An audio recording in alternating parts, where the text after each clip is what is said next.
Welcome back to the Bangla trader channel. আজকে আমরা শিখব গ্যাপ আপ বা গ্যাপ ডাউন হলে আমরা কিভাবে ট্রেড করব বা গ্যাপ আপ গ্যাপ ডাউন কী সেটাই জানবো। তো চলুন ভিডিও শুরু করা যাক। প্রথমে জানবো যে গ্যাপ আপ বা গ্যাপ ডাউন কী। ধরুন কোনো স্টক বা কোনো ইন্ডেক্সের চার্ট এইভাবে চলছে। সকাল থেকে মার্কেট শুরু হলো, ধরুন এই যে লেভেলটা রয়েছে এই লেভেলে ধরুন 10 টাকা থেকে মার্কেট শুরু হয়েছে।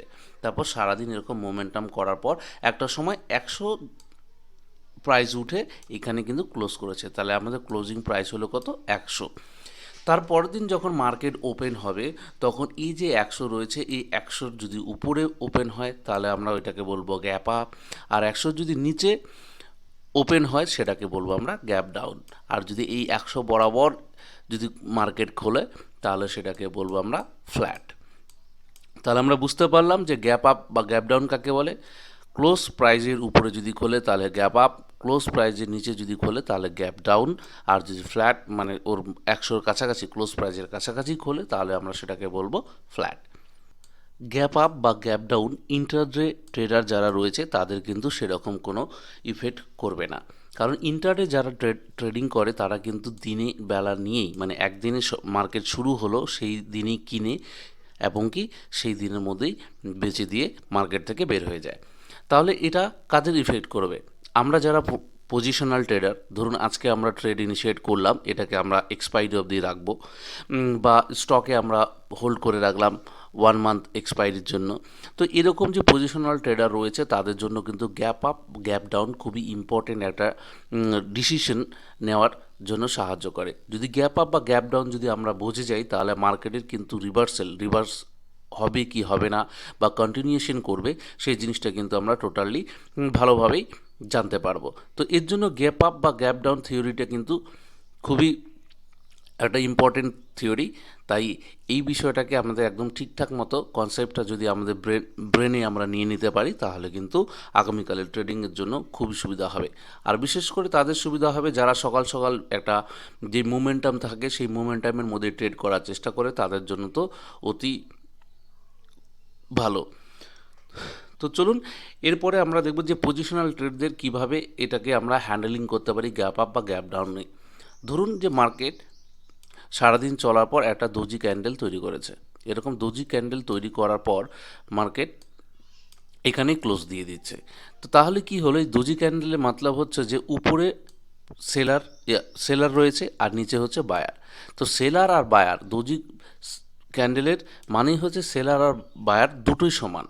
তো এরপরে যদি মার্কেট আগামীকাল যদি ধরুন মার্কেট যদি একটু গ্যাপ ডাউন খোলে, ধরুন এসব লেভেলে মার্কেট খুললো, এবার খোলার পর তাহলে আমাদের কি থাকলো, যেহেতু বায়ার আর সেলার দুটোই সমান তো সারাদিন তার মানে কি মার্কেট রেঞ্জ বাউন্ডের মধ্যে একটা ছিল।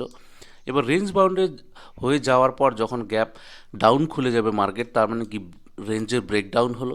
তো রেঞ্জের যখন ব্রেকডাউন হবে তখন তার মানে এটাই বোঝাচ্ছে যে মার্কেট কিন্তু ব্রেকডাউন হয়ে গিয়েছে, তারপরে কিন্তু মার্কেট একটা কন্টিনিউশন করবে। তাহলে কোন ট্রেন্ড কন্টিনিউশন করবে? যেহেতু বায়ার আর সেলার সমান, যেহেতু বায়ারদের ভেঙে দিয়ে গ্যাপ ডাউন হয়ে গেল তো গ্যাপ ডাউন প্রাইস অ্যাকশন বানিয়ে কিন্তু মার্কেট নিচের দিকে চলে যাবে। ঠিক সিমিলারলি যদি মার্কেট এরকম গ্যাপ আপ হয়, ধরুন দুজি ক্যান্ডেলের এক্সাম্পল দিয়েছি যেহেতু এটাই বুঝুন আগে, তো এটা যদি গ্যাপ আপ হয় ঠিক তেমনি গ্যাপ আপ হলেও কিন্তু সেই রেঞ্জটাকেই উপর দিকে ভেঙে দিচ্ছে। তো এবার ভেঙে দেওয়ার পর আমরা দেখেছি যে রেঞ্জ যদি ভাঙে তাহলে কিন্তু একটা সুন্দর র্যালি পাওয়া যায়। তো এর জন্যই কিন্তু মার্কেট দৌড়ায়। এবার হয়তো ভাবছেন যে দোজি ক্যান্ডেলেরই এক্সাম্পল দিয়ে বোঝানোর চেষ্টা করছে, তাহলে আমরা পরবর্তীতে কি করব? ধরুন কোনো মারবুজু ক্যান্ডেল এইভাবে সারাদিন মার্কেট চললো, চলার পর একটা ক্যান্ডেল লাস্ট ক্যান্ডেল বানিয়েছে একটা স্ট্রং মারবুজু ক্যান্ডেল ধরুন বানিয়েছে। তো এবার মার্কেট এখান থেকেই ক্লোজ দিয়েছে, উপরে ধরুন 100 অবধি গিয়েছে, নিচে ধরুন লো 90। তো এই যে এই মার্কেটে রয়েছে 100 থেকে 90, এর মধ্যে গ্যাপ আপ বা গ্যাপ ডাউন আমরা কী হয়, ধরুন 90-এর নিচে গ্যাপ ডাউন খুলে গেল, ধরুন 80-তে গ্যাপ ডাউন খুলে গেছে। এবার উপরে ধরুন, এবার ওই গ্যাপ ডাউনটা নিয়ে আগে আলোচনা করি। ধরুন 80-তে গ্যাপ ডাউন খুলে গেছে। তো এই যে মার্কেটটা হঠাৎ করে দেখুন মারবুজু একটা স্ট্রং ক্যান্ডেল ছিল, কিন্তু তারপর দিন কোনো নিউজ বা কোনো কিছুর দরুনে কিন্তু মার্কেট কি করলো, ফল করে গেল, মানে গ্যাপ ডাউন হয়ে গেল। এবার গ্যাপ ডাউন খোলাতে কি হলো, যে যারা এর আগের দিন পজিশনাল ক্যারি করে নিয়ে এসেছিল তারা তো বুলিশ ট্রেন্ডেই ছিল। এবার বুলিশ ট্রেন্ডে হওয়ার পর হঠাৎ করে 400-500 গ্যাপ ডাউন হয়ে যাওয়ার পর তাদের কিন্তু ডিমার্টে লস দেখাবে। তো তারা সেটাকে কিভাবে কন্ট্রোল করতে পারে? তো দেখুন, এটা হচ্ছে এই সিনটন, যখন আমরা বুঝে গেলাম যে এটা গ্যাপ ডাউন হলো, এই গ্যাপ ডাউনটা কন্টিনিউশন করবে কি না সেটা জানতে গেলে কিন্তু আমাদের প্রিভিয়াস ট্রেন্ডটার কথা মনে রাখতে হবে। তারপরে আমরা গ্যাপ আপ বা গ্যাপ ডাউনে আমরা কিন্তু প্রেডিকশন বা রিভার্সাল প্যাটার্ন করব না কন্টিনিউশন করব, সেটা কিন্তু বেশ ভালোভাবে জানতে পারবো। চলুন আমরা সেটাই করি। ধরুন প্রিভিয়াসলি মার্কেট এরকম আপ ট্রেন্ডে গিয়ে এখানে ক্লোজ করেছে, আপ ট্রেন্ডে কিন্তু ক্লোজ করেছে।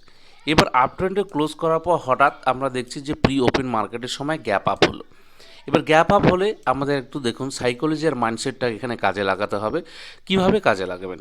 দেখুন মার্কেট কিন্তু আমরা প্রিভিয়াসলি যদি দেখি, প্রিভিয়াসলি মার্কেট কিন্তু একটু একটু করে স্লো অ্যান্ড স্টাডি উপরে উঠেই যাচ্ছে, তারপরে হঠাৎ করে 300 বা 400 গ্যাপ আপ হলো।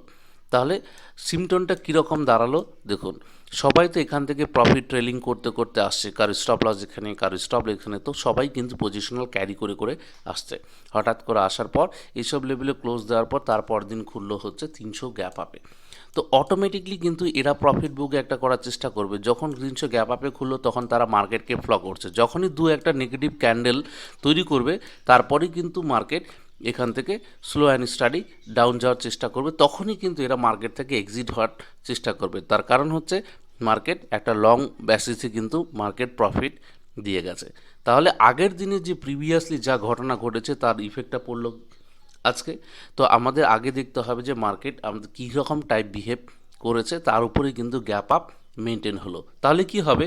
তাহলে আমরা এটুকু বলতে পারি যে গ্যাপ আপ হওয়ার পর এখান থেকে মার্কেট একটু ডাউন চলে আসবে, মানে কারেকশন করবে, যাতে এই যে যারা আগে থেকে বাইং করে বসে রয়েছে তারা যাতে এক্সিট করে নিতে পারে মার্কেটকে। গ্যাপ ডাউন মার্কেট তার আগের দিন স্লো অ্যান্ড স্টাডি কিন্তু মার্কেট ফল করেছে। এবার ফল করার পর মার্কেট এখানে একটু ক্লোজ দিয়েছে। এবার ক্লোজ দেওয়ার পর মার্কেট যদি এই তারপর দিন গ্যাপ ডাউন খোলে, ধরুন এসব লেভেলে গ্যাপ ডাউন খোলে, তাহলে কি হবে?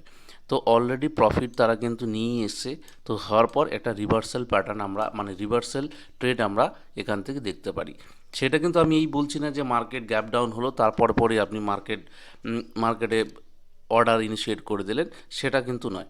আমি বলতে যাচ্ছি যে যখন মার্কেট কন্টিনিউশনে ছিলই, তারপরেও যদি আরও 300 থেকে 400 গ্যাপ ডাউন হয়, তাহলে এই এই যে লোকগুলো রয়েছে যারা পজিশনাল নিয়ে এসেছিলো তারা কিন্তু একটা বিগ প্রফিটে থাকবে, যাদের 110% প্রফিট দেখাবে। তো তারা তখন যে কোনো সময় মার্কেট থেকে এক্সিট করার চেষ্টা করবে। যখনই দু একটা সবুজ ক্যান্ডেল দেখাবে তখনই কিন্তু মার্কেট থেকে এক্সিট করার চেষ্টা করবে, কারণ ওদের অনেকটাই প্রফিট হয়ে গেছে, এখন মার্কেট থেকে এক্সিট করার পালা। তো তারপরে এখান থেকে আমরা রিভার্সাল একটা পয়েন্ট নিতে পারি, তার কারণ হচ্ছে এই যে এক্সিট হয়ে যাওয়ার পর যখনই এক্সিট হবে তখনই কিন্তু মার্কেট একটা মোমেন্টাম নেওয়ার চেষ্টা করবে। তো এভাবে কিন্তু আমরা রিভার্সাল প্যাটার্ন করতে পারি গ্যাপ আপ বা গ্যাপ ডাউনে। এবার ধরুন ওয়ান ডে ক্যান্ডেলে যে মারুবুজি স্ট্রং ক্যান্ডেল দিয়েছে, যেমন উপরের আমরা চার্টে দেখতে পাচ্ছি, এটা ওয়ান ডে ক্যান্ডেল। এই যে বড় বড় ক্যান্ডেলগুলো রয়েছে এই ক্যান্ডেলগুলো মনে করে ধরুন এখানে শো করছে। এবার তারপর মার্কেট সারা দিন কিন্তু বুলিশ ছিল। এবার তারপর দিন মার্কেট দেখা গেল এর 50%, এর যে 50% রয়েছে, ধরুন এটা একটা বুলিশ ক্যান্ডেল, 50% এখানে কি মার্কেট খুলেছে, মানে গ্যাপ ডাউন বলতে পারছি, ওটাই আমরা দেখছি গ্যাপ ডাউন খুলেছে। এবার এই যে 50% গ্যাপ ডাউন খুলেছে তখন কিন্তু একটা চান্সেস রয়েছে, যেহেতু 50% খুলেছে তখন কিন্তু একটা চান্সেস রয়েছে যে মার্কেট ডাউন সাইডে কন্টিনিউশন করবে।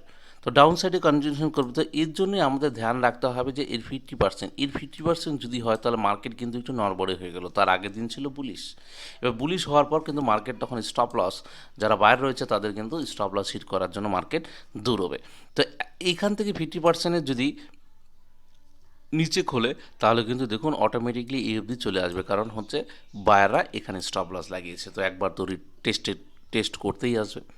তো এরকমই হচ্ছে আমাদের টোটাল কনসেপ্টটাই গ্যাপ আপ বা গ্যাপ ডাউনে। গ্যাপ আপ বা গ্যাপ ডাউনে অনেকভাবেই আমরা ট্রেড করতে পারি। ধরুন এইসব লেভেলে এখানেই মার্কেট ক্লোজ করেছে এবং ক্লোজ করার পর মার্কেট এখানে ওপেন হয়েছে, তাহলে গ্যাপ আপ ওপেন হলো। গ্যাপ আপ যখন ওপেন হবে তো আমরা 4 থেকে 5টা ক্যান্ডেল, মানে 9:45 পর্যন্ত আমরা ওয়েট করে দেখব যে এই যে গ্যাপ আপ হয়েছে, গ্যাপ আপ হওয়ার পর যেই লেভেল থেকে গ্যাপ আপ হলো, ফার্স্ট ক্যান্ডেল ধরুন এইসব জায়গায় ক্লোজ দিয়েছে, তো এটাকে আমরা প্রথমে মার্ক করব। এবার মার্ক করে তৈরি করব, ইভেন কি এই এই যে রেঞ্জটা রয়েছে এই রেঞ্জটাকেও আমরা মার্ক করব। মানে অনেকভাবে আমরা ট্রেড করতে পারি, সেটাই আমরা এক্সাম্পল দেখাচ্ছি আর কি বলছি আমি। তো এবার হলো 4টা 5টা 9টা 45-এর ক্যান্ডেল বা কোনো কিছু, এই যে রেঞ্জটা হলো এই রেঞ্জটাকে আমরা মার্ক করলাম। এবার মার্ক করার পর 9টা 45-এর পর যখন কোনো ক্যান্ডেল ব্রেকআউট দেবে তখন কিন্তু আমরা বুঝতে পারবো যে মার্কেট কন্টিনিউশন করবে আপসাইডে। আর যদি দেখি যে এই যে ব্রেক ডাউন হয়ে যায় তাহলে আমরা ভাববো যে এই যে গ্যাপটা ছেড়ে চলে গেছে এই গ্যাপটাকে মার্কেট পূরণ করার চেষ্টা করছে। তো আমরা সেইভাবেও কিন্তু বুঝতে পারি, সেটা গ্যাপ ডাউনের ক্ষেত্রেও একদম তাই। যে মার্কেট এখানে ধরুন খুলেছে, মানে সরি ক্লোজ হয়েছে, মার্কেট গ্যাপ ডাউন খুলেছে। এবার গ্যাপ ডাউন খোলার পরেও আমরা দেখব এখানে আমরা মার্ক করব যতক্ষণ ধরুন এখানে ক্যান্ডেল রয়েছে, ক্যান্ডেল ধরার পর এখানে ব্রেকআউট দিয়েছে, তাহলে তখন আমরা ভাববো যে মার্কেট ইন্টারেস্ট দেখাচ্ছে কিন্তু গ্যাপ পূরণ করার জন্য। আমরা এভাবেও ট্রেড করতে পারি। আমরা যদি একটু ব্যাক টেস্টিং করি তাহলে কিন্তু গ্যাপ আপ বা গ্যাপ ডাউনটা আমরা একদম সুন্দরভাবে ক্লিয়ার পাবো। আমরা যদি এই যে দোজি ক্যান্ডেলের যে এক্সাম্পলটা দিয়েছিলাম, দেখুন এই জায়গায় এই যে দোজি ক্যান্ডেলটা রয়েছে, দোজি ক্যান্ডেলের ঠিক তারপরের দিন কিন্তু গ্যাপ আপ হলো, গ্যাপ আপ হওয়ার পর এফ দিয়ে হাই লাগিয়েছে, তারপর কিন্তু মার্কেট নেগেটিভই ওভারঅল ক্লোজ করেছে। তারপর দিন দেখুন এই যে ক্লোজ করার পর মার্কেট কিন্তু এখান থেকে এফডি কিন্তু মার্কেট গ্যাপ ডাউন, এই যে কনসেপ্টটা বললাম গ্যাপ ডাউন হয়েছে, এবার গ্যাপ ডাউন যদি তার আগের দিনও মার্কেট নেগেটিভ থাকে তারপরেও যদি গ্যাপ ডাউন খোলে তার মানে কি, যারা সেলার তাদের মানে এগেনস্টে না গিয়ে তাদের পক্ষেই মার্কেট করলো, তো তাদের কিন্তু একটা বিগ মুনাফা হবে। তারপর দিন হয়তো চান্সেস থাকে একটা রিভার্সাল আসার। তো দেখুন তারপর দিন কি হলো, এই যে ক্যান্ডেলটা তৈরি করেছে, এবার ক্যান্ডেলটা তৈরি করার পর হঠাৎ করে এতটা গ্যাপ আপ, রাইট, এতটা গ্যাপ আপ হওয়ার পর দেখুন কি হলো, এতটা গ্যাপ আপ হলো, তারপর কিন্তু মার্কেট কন্টিনিউশন নিয়ে নিল, তারপরের দিনও গ্যাপ আপ হলো, কন্টিনিউশন করলো, তারপরে এখানে এই গ্যাপ আপে থেকে সাপোর্ট নিয়ে কিন্তু মার্কেট একটা বিগ র্যালি করে গেল। এই যে গ্যাপ আপ, এই যে গ্যাপ আপ বা গ্যাপ ডাউনের থিওরি, এটা এর জন্যই খুবই একটা ইম্পর্টেন্ট থিওরি। যাই হোক, ভিডিও ভালো লাগলে লাইক কমেন্ট শেয়ার করবেন, আর আমি যেভাবে বললাম আপনারা যদি নোট করে থাকেন তাহলে সেইভাবেই বাড়িতে প্র্যাকটিস করুন। প্র্যাকটিস করার পর যখন আপনার মধ্যে কনফিডেন্স আসবে তখন বা সুইটেবল মনে হবে তখনই কিন্তু আপনি ট্রেড করতে পারেন গ্যাপ আপ বা গ্যাপ ডাউন থিওরিতে। তো এরকম ভিডিও যদি আরও আপনাদের লাগে তো অবশ্যই কমেন্ট বক্সে কমেন্ট করবেন। তো এরকমই গ্যাপ আপ বা গ্যাপ ডাউনে আমরা আরও ভিডিও নিয়ে আসবো। যাই হোক, চলুন, ভালো লাগলে লাইক সাবস্ক্রাইব অবশ্যই অবশ্যই